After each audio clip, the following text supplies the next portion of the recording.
What is the fear of speaking up? I know we can all speak, right? Most of us are not too afraid to just speak, but speaking up, what does that mean? Because that is different. That's a little bit more difficult for many of us. I'm Jani White. I am a courageous speaking coach and founder of Prepared to Speak, a company that has a mission to help women to speak up. Hello. And the question for today is, what is the fear of speaking up? I know we can all speak, right? Most of us are not too afraid to just speak, but speaking up, what does that mean? Because that is different. That's a little bit more difficult for many of us. So I'd like to chat today about what does it mean? What is the fear of speaking up? Where does it come from? Why do we have this, right? So first, what is this fear of speaking up? Well, this fear can be most clearly seen as fear of judgment, fear of criticism, fear of rejection, fear of retaliation, and oftentimes it's an underestimating of our own abilities and more. So what other definitions can you think of for the fear of speaking up? Because there are many others, as unique as each one of us, and yet somehow it's almost universal. I call it the silencing. I refer to the silencing as a sense of fear, anxiety, or embarrassment that is associated with having to speak up, with having to be visible, with having to make yourself known, all right?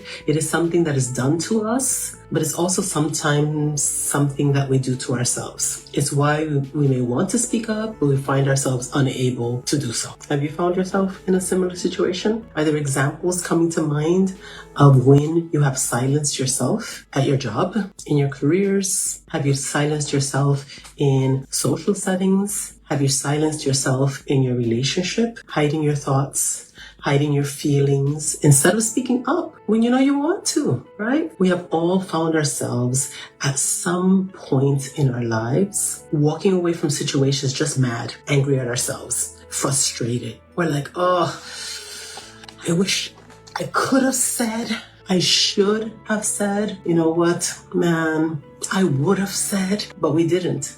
Right? Has that ever been you? All right. Drop a woulda, coulda, or shoulda in the comments if that has been you, because you are not alone. I know that there are quite a few instances of woulda, coulda, shoulda among us. Is that you? That's you, right? Well, I am Jani, and as I shared, I am a courageous speaking and mental fitness coach, and I empower and equip ambitious professional women of faith to command audiences with their voices and their presence so that they can confidently share their expertise, their thoughts with the world in a way that is clear, poised, and leads to greater impact and greater income. And part of what has fueled my desire to support women in this way is the fact that I've been in academia for decades, teaching my first college public speaking course when I was 22 years old during my last semester of my master's program at CUNY College, at City College, part of CUNY University. And one thing that I was so clearly aware of, that I am still so clearly aware of, is that year after year for decades, this fear of speaking up shows up regularly, not just in the public speaking classes that I've been teaching, but in all of my classes, with all of the people that I've mentored or supported. My students have ranged from late teens to grown adults in their 60s, from all walks of life. And this has not just been the case with students. It's been a fear that my colleagues, quite a few colleagues have shared about, friends and family deal with, and why clients come to me to support them in overcoming some of these insecurities. So if anyone is wondering what is the big deal, because I've kind of heard that. I've heard that indirectly at points. How important is it to actually speak up? Somebody may wonder. If you are that, if you are one of those people, maybe you haven't thought about it because it's an ingrained part of your personality. I think that we need to look at the root causes of our fears and how they show up in our lives, and then think about why this is such a big deal. So first, let's chat about societal expectations. Let's call it the nice girl trap. You guys know about the nice girl trap? It's something that we've all been taught from a very young age, right? Be a nice girl. Be a nice girl. Society often socializes women to be agreeable, to be nurturing, to be non-confrontational, right? This nice girl image is ingrained in all of us. And while there's good in it. We should be good, right? It can still be incredibly challenging to break free from this, right? Especially in your professional and personal settings, right? What happens when there's a clash between this societal expectation with your need to assert yourself from childhood? From childhood, we are praised for being good. And good, what does being good mean? Come on, my people, what does being good mean? It means that you're quiet. It means that you're well behaved.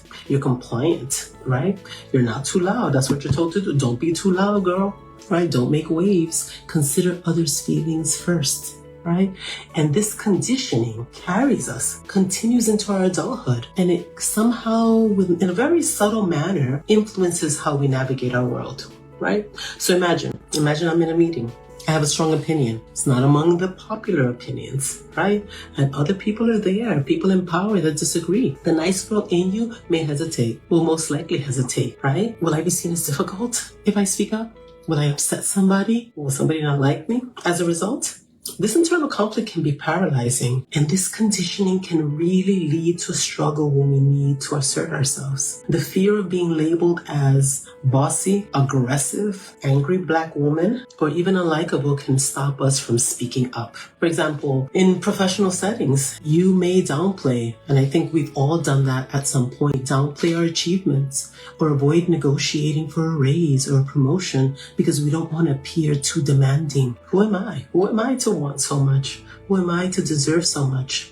And we're stuck in this kind of double bind because if I'm too nice, I risk being overlooked, right? It happens a lot. I'm sure many of us have experienced being overlooked and not taken seriously.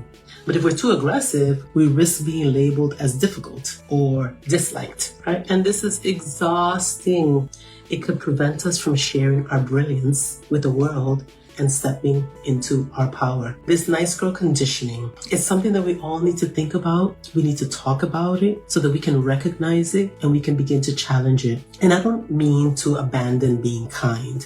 Do not abandon having empathy for people, right? Because those are strengths. This is really about understanding that your voice, your opinion, my voice, my opinion, my needs, just as much as yours, are as valid as anybody else's, as important and as valid as anyone else's. So I want you to think about that. I'd like to share a little bit more about how past experiences also influence our fear of speaking up. There are many things that we've endured that have us fearful, but I have a call to action for you. I want to hear from you. How have societal expectations influenced the way that you express yourself? Have you ever felt pressured to be the nice girl at the expense of your own needs? Probably, right?